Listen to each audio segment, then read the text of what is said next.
খবরে দেখলাম ২৮শে ফেব্রুয়ারি প্রধানমন্ত্রী তারেক রহমানকে ইফতারের দাওয়াত দিয়েছে জামাত ইসলাম। প্রধানমন্ত্রী যাবেন কিনা নিশ্চিত না, যাওয়ার সম্ভাবনাটাই বেশি।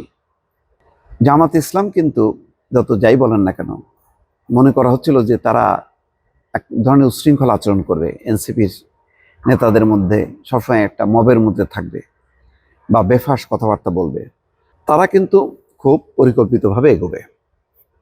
যত বেফাস কথা বলা, তারপরে মব করানো, এগুলি এনসিপি সহ তার যে আশেপাশে নানা রং বেরঙের দল আছে, সংগঠন আছে, জামাত ফান্ডেড, তারা করবে। কিন্তু জামাত কিন্তু তার অবস্থানে থাকবে। তারা খুব কৌশলে আস্তে আস্তে যতটুক পর্যন্ত তারা এগিয়েছে সেই জায়গাটা তারাকে রেস্টোর করার চেষ্টা করবে। তারা সেখান থেকে পিছাবে না। সুতরাং জামাত খুব সুচিন্তিতভাবে ২৮ তারিখে দাওয়াত দিয়ে রেখেছে। এখন সরকারি দল বিএনপি বা তারেক রহমান কিছুটা চাপে পড়লো, কিছুটা হয়তো অস্বস্তি বোধ করতে পারে। তবে যেহেতু তারেক রহমান প্রধানমন্ত্রীর পদে শপথ নেওয়ার আগেই সব দলীয় প্রধানদের সঙ্গে দেখা করেছেন, এক্ষেত্রে তিনি যাবেন।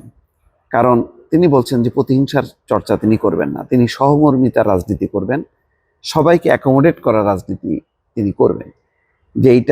যেই মানে হিংসা প্রতিহিংসার চর্চা ছিল গত ১৫ বছরে আওয়ামী লীগ শাসন আমলে, তার ঠিক উল্টো দিকটা তিনি দেখাবেন এবং দেখিয়ে মানুষের মন জয় করার চেষ্টা করবেন। ডক্টর মোহাম্মদ ইউনূস তিনিও করতে পারতেন, কিন্তু তিনি করেননি। তিনি কৌশলে ওই যে বিএনপিকে ল্যাং মারার চেষ্টা করছে। ছাত্র ইউনিয়নের নেতা বলেছেন যে তাকে বিএনপিকে ল্যাং মারার চেষ্টা করছে।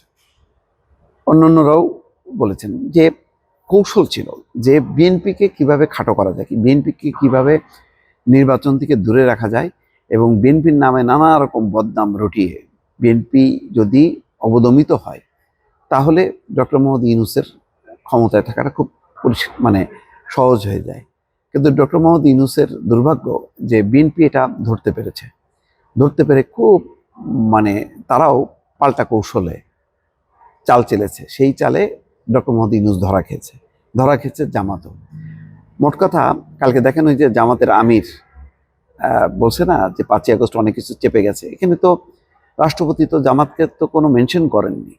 তারপরে জামাতের আমির নিজের থেকে কেন বক্তব্য দিতে গেল? কারণ এটা পরিষ্কার যে শাহাবুদ্দিন কি বলতে চায়।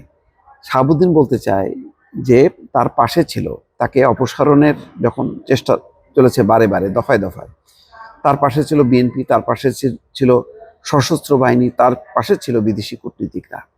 একবারও কিন্তু জামাতের নাম বলেনি। তার মানে জামাত ছিল উল্টাভাবে খেলেছে। এখন সেই জামাত শেষ পর্যন্ত পারেনি, নির্বাচনে পরাস্ত হলেও তারা তো একটা বড় বিরোধী দল হিসেবে স্বীকৃতি পেয়েছে। এটাও বা কম কি? তো এই জায়গাটা এখন তারা রেস্টোর করার জন্য তারা এই সংসদে বিরোধিতা করবে, আবার ওই গণতান্ত্রিক যেই সহনশীলতা, গণতান্ত্রিক রীতিনীতি অনুযায়ী চূড়ান্ত পর্যায়ে বিরোধিতায় যাবে না। যেটা এনসিপির মধ্যে যে প্রবণতাটা থাকবে, জামাত কিন্তু এগোবে আবার পিছবে, এটা হচ্ছে তাদের কৌশল। অর্থাৎ তারা ধীরে ধীরে সামনে এগোতে চাইবে। তাদের লক্ষ্য থাকবে এই অবস্থাটা আওয়ামী লীগকে দূরে রেখে এই অবস্থায় তারা সামনের দিকে এগোনো, এবং সামনের দিকে সরকারি দল স্বাভাবিকভাবেই মানুষের যে চাহিদা, মানুষের যে সমস্যা, সবগুলো তো মিট আপ করা যাবে না। সরকারি দলই ভুল করবে এবং তার দায় পড়বে তারেক রহমান এবং বিএনপি সরকারের উপর। তাদের জনপ্রিয়তা নষ্ট হবে এবং জামাতের জনপ্রিয়তাটা বাড়বে। এখন জামাত ওই কৌশলে আস্তে আস্তে এগোবে, একটু ধাক্কা দেবে, আবার সহযোগিতার হাত বাড়ায় দেবে। এই করতে করতে তারা নেক্সট নির্বাচনে ক্ষমতায় আসার একটা পুরো বন্দোবস্ত ওই 5 বছর ব্যাপী তারা এমন কৌশলে নেবে যে কি বলবো, গাছের গোড়া কেটে দিয়ে উপর দিয়ে পানি ঢালবে বিএনপির। তো বিএনপি নিশ্চয়ই ইতিমধ্যে বুঝে গেছে জামাতের কৌশলটা, তারা হয়তো সেইভাবে খেলবে।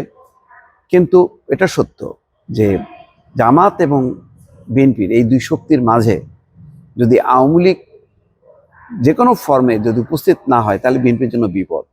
আর আওয়ামী লীগ যদি ইন করে তাহলে জামাতের যে ক্ষমতায় যাওয়ার স্বপ্ন, সেই স্বপ্ন আর পূরণ হবে না, এটা বোঝা যাচ্ছে এবং অনেক রাজনৈতিক বিশ্লেষকরা সেটাই মনে করছেন দর্শক।